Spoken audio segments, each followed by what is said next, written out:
Okay, so the next logical topic to move on to is orthogonal transformations.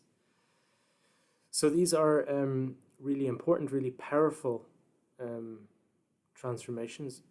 They're a particular type of transformation, a restricted type of transformation, as we'll see. And there are those transformations which preserve length. Okay, so if you think about the transformations that we've been dealing with up to now, the rotation, arbitrary rotation in 2 dimensions, reflection in the x-axis, reflection in the y-axis, these all of these transformations preserve the length of any vector. Okay, so we will come to a general rule which governs an orthogonal transformation in a moment. But I first want to point out that when we're talking about the dot product of 2 vectors, v dotted with w, you will get as your answer v1 w1 plus v2 w2.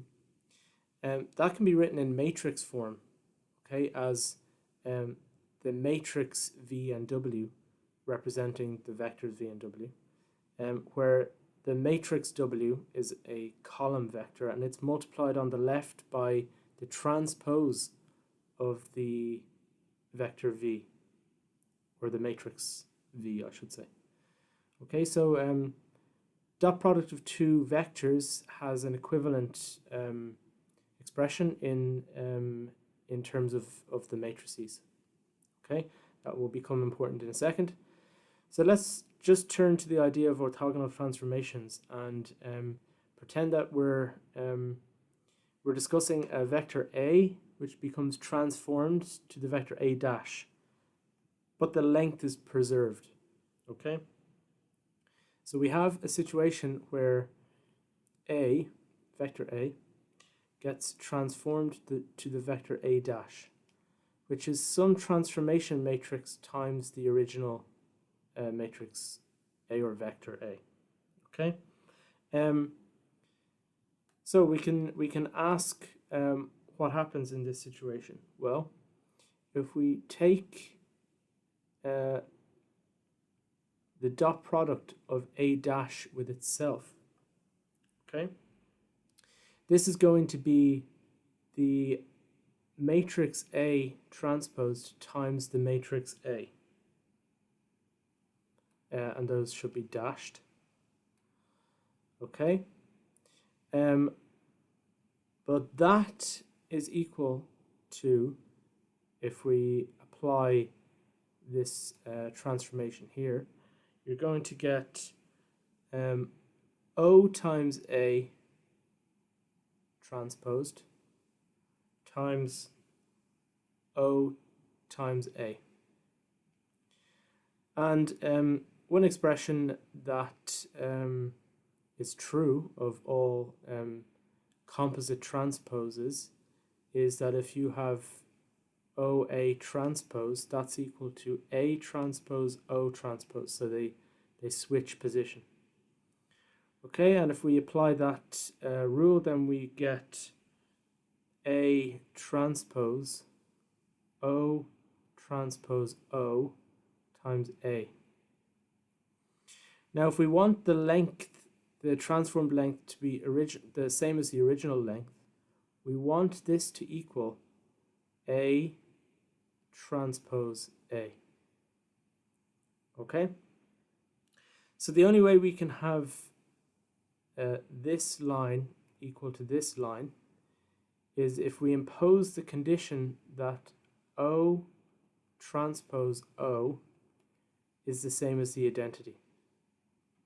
And this is the condition for an orthogonal transformation. Okay, hence the O.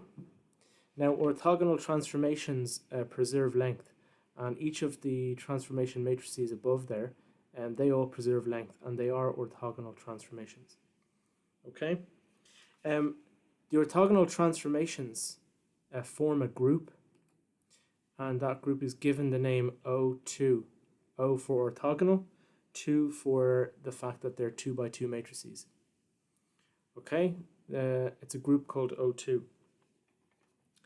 There's one other thing that you might be able to spot here, and that's that if you take this expression here and you have OT times O equals I, if you take the determinant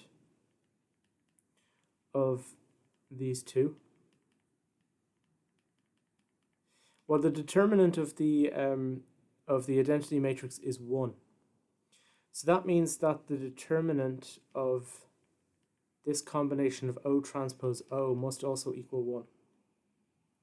Okay, but O transpose, so in this situation, we can decompose this into the determinant of O transpose times the determinant of O equals 1. But the determinant of O transpose is the same as the determinant of O. So we have the determinant of O squared equals 1.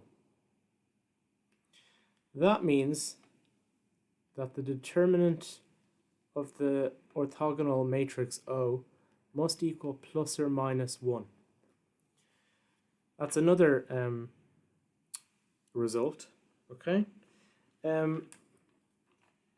It is a fact, though, that if you just allow the determinant of O to be equal to plus 1, then you're dealing only in rotations. The orthogonal transformations that have a negative determinant, they're actually reflections. And if you remove the reflections from the allowed transformations, you end up with another group, not O2, but SO2, meaning special orthogonal in 2 dimensions, 2 by 2 matrices. And the word special there just indicates that you're referring to rotations only, and you're not allowing any reflections.